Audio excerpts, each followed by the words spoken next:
Bonjour les amis des oiseaux, donc c'est Mercier Canariculteur pour la suite des vidéos, comme la formule que je consacre à chaque fois pour mes vidéos, ce qui est aussi une marque de reconnaissance.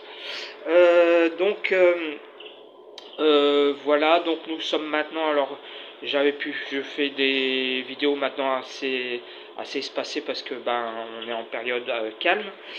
Néanmoins, il se passe quand même des choses, donc là je vais vous expliquer. Donc nous sommes maintenant entre la fin août et début septembre 2025. Donc, alors, pour ce qui concerne les indigènes, donc je vais commencer par les indigènes parce que en fait il ne se passe pas grand chose. Voilà, donc ça sera plus simple comme ça. Donc pour les indigènes, comme vous pouvez voir ici, c'est la volière Grande Line, la volière des mâles. Donc j'ai mis tous les mâles verdiers d'Europe. Donc pour les indigènes, en fait, c'est toujours la mue, mais ça y est, la mue se termine. Alors je vais vous montrer un peu plus. Par exemple, vous avez donc ici les jeunes. Vous voyez, hop, on va essayer de les montrer comme il faut, s'ils veulent bien se laisser faire. Donc voilà, donc vous voyez, en fait, la mue est quasiment terminée pour les jeunes, c'est-à-dire que le plumage, ils ont maintenant le plumage quasi adulte au niveau des ailes, du ventre et du dos. Et il reste plus que la tête, en fait, ils ont encore une tête de vautour. Voilà, donc mais ça y est, ça pousse. Là, je vois qu'il y en a certains qui sont presque finis. Donc on va dire qu'il reste encore une petite semaine et puis la plupart auront fini. Alors bien sûr, donc là, c'est tous les mâles verdiers, donc les jeunes et les adultes. Là, je leur ai mis de la salade. Voilà. Donc là, je fais un peu comme les canaris.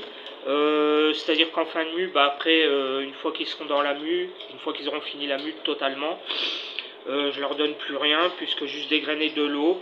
Puisque comme j'avais dit précédemment, les oiseaux sont plus en mue, donc ils n'ont plus besoin de vitamines, ils sont pas en reproduction, ils n'ont plus besoin de vitamines non plus. Donc pendant un bon mois, peut-être même deux, je les laisserai juste à l'eau et aux graines pures. Voilà. Donc par exemple, vous voyez celui-ci, alors je sais pas si on va voir, celui-ci là, voilà, les plumes poussent. Bon, ils sont un petit peu nerveux, mais enfin bon, ça va globalement. Voilà, si je reste sur le perchoir, voilà, normalement ils reviennent, vous voyez. Donc il y a encore le derrière de la tête, mais ça y est, Donc pour ce qui concerne les verdiers mâles, donc ici nous avons les verdiers femelles, donc même truc. Donc là, les verdiers femelles, j'en ai vendu, donc du coup il m'en reste plus qu'une. Donc ça c'est ma jeune femelle, ma jeune femelle avec la mère. Donc pareil, le plumage est en train de se terminer. Ici il me reste ma femelle de 2 ans, voilà, qui me servira pour les expos. Voilà, et puis pour ce qui concerne ensuite, pour ce qui concerne les tarindéoles, donc ça y est, les tarindéoles ils ont fini leur mue quasiment, pratiquement à 100%. Ici vous avez la femelle, donc je les ai, et ici vous avez le mâle. Donc je les ai remis dans leur cage d'origine, dans la cage de reproduction. Sauf que là, évidemment, je fais comme je faisais l'année dernière, c'est-à-dire que je sépare. Il y a là donc la grille, mais j'ai pas mis de, cette fois-ci, j'ai pas mis de choses opaques pour pas qu'ils se voient, donc ils peuvent se voir. Mais voilà, ça se passe bien. Donc là, vous voyez, je pense qu'on va voir. Voilà, la femelle a totalement fini sa mue, très belle. Et le mâle, il a quasiment terminé, il reste plus que le derrière de la tête aussi, donc voilà. Alors pourquoi j'ai fait ça? Pour des raisons pratiques, en fait, ça m'arrange comme ça. Parce que là, ici, donc j'ai mis les mâles verdiers d'un côté, les femelles, donc je sépare les couples, parce que pour les indigènes, donc, la saison de préparation commencera pas avant novembre, voire décembre, mais j'en reparlerai plus tard. Donc il y a le temps, donc du coup j'ai mis les mâles, je sépare les sexes, voilà, contrairement à ce que je fais aux Canaries, là pour les indigènes je sépare les sexes. Et donc là j'attends, vous savez qu'au mois de, je vais racheter, donc j'ai toujours 2 mâles verdiers d'Europe à vendre. Il y en a un des 2 là qui doit être à vendre. Voilà. Et ensuite je vais racheter d'autres individus pour avoir 3 couples, si possible de sang différents, afin de consolider ma population indigène. Et donc du coup, comme les tarins j'en ai que 2, bah, du coup ça a été plus facile de les remettre dans la cage, voilà. Sachant que normalement je devrais avoir d'ici un mois, je pense, je vais racheter donc normalement 2 couples de tarin et un couple de verdi. Mais on en reparlera. Voilà, ça sera une autre histoire. Enfin voilà, enfin ce qu'il faut retenir des indigènes, c'est que bah voilà, la mue est quasiment terminée pour eux. Pour les canaris, alors les canaris, bah voilà, donc bah ça y est, la préparation a commencé. Donc la dernière fois, je les avais mis en cage individuelle maintenant.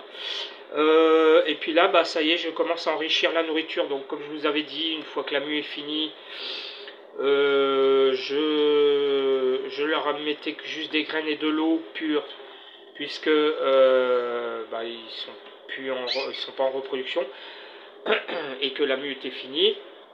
Mais là maintenant, ça y est, on est en septembre et là la saison de préparation pour la reproduction janvier 2026 va démarrer. Donc ici nous avons notre couple de presque blanc. Donc la seule femelle, j'ai eu que 2 femelles cette année. Donc la femelle qui est née chez moi avec mon mâle mosaïque jaune, ouais, très en forme. Voilà, donc alors donc bah, je fais comme l'année dernière, hein, c'est-à-dire maintenant je fais donc ici ils ont dans l'eau ils ont vinaigre de cidre. Là ils ont de la pâtée pure, d'ailleurs qu'ils ont beaucoup dévoré. Les fruits, des légumes, donc de la salade, pommes, brocolis. Voilà, donc ça c'est pour le couple numéro 1. Ensuite donc ici ça c'est mon couple numéro 2. Donc là-bas normalement ça devrait me donner des jaunes, et ici c'est le couple qui devrait me donner donc des jaunes, pardon, et le côté des blancs. Voilà, donc ici bah, je pense que ça va me donner des jaunes. Donc ici c'est 2 oiseaux qui sont nés chez moi, un mâle de 1 an et une femelle de 2 ans. Non, attendez, je dis une bêtise, non c'est bague rose. Donc oui, c'est une femelle de 2 ans et un mâle de 1 an. Donc bah voilà, ils sont en forme. Donc là je commence. Alors en fait, ce qui va se passer en dessous, donc ça c'est la cage One Piece. Ici, bah, elle n'est pas baptisée. Donc ici c'est un mâle UP, voilà, de 3 ans. Voilà, donc j'espère retirer des rouges en fait. Voilà, je pense que j'aurai des rouges, mais bon, ça c'est théorique, hein. Donc le but actuellement, donc vous voyez ils ont la pâtée, voilà. Et ensuite, alors ici, j'ai reçu une femelle donc d'un éleveur avec mon mâle rouge, parce que j'avais pas de femelle pour lui. Donc voilà, donc j'ai acheté cette femelle là. Bon, mosaïque rouge. Théoriquement, ça devrait me donner des oranges. Bon, on verra bien, voilà, si tout se passe bien. Parce que de toute façon, j'ai au total 7 couples cette année chez les Canaris. Donc il y a celui-là. Donc là, par contre, je pense que ça devrait me donner des rouges, je pense. En tout cas, ça devrait tirer vers des rouges. Voilà, donc là-bas, pareil. Hop, alors je vais vous montrer. Hop. Voilà, donc bah, je pense que voilà, ils ont fini la mue, ça se passe bien, donc la nourriture est enrichie. Ici c'est donc le couple aussi, dont j'espère tirer des rouges aussi. Donc j'ai 7 couples de canaris cette année, 7 couples, et j'espère, donc j'ai 5 couples qui devraient potentiellement me donner des rouges, et un couple qui devrait me donner potentiellement des jaunes, et un couple qui devrait me donner potentiellement des blancs. Évidemment, tout ça c'est théorique, hein, puisque c'est de la génétique, et donc voilà, c'est au doigt mouillé à peu près que je fais ces théories-là, sachant que par exemple lui il a beaucoup de rouge, qu'elle est orange, donc théoriquement la combinaison des deux devrait me donner quelque chose de ce genre-là, voilà. Mais bon, il n'y a pas évidemment. Il n'y a aucune garantie, voilà, que j'ai pas d'autres couleurs, peut-être même des surprises, de bonnes surprises d'ailleurs. Donc voilà, donc là, bah, les oiseaux, bah, ça se passe bien, ils sont calmes. Donc la nourriture commence à être petit à petit enrichie. Donc là, à peu près tous les tous les... voilà, vous voyez, elle mange la salade.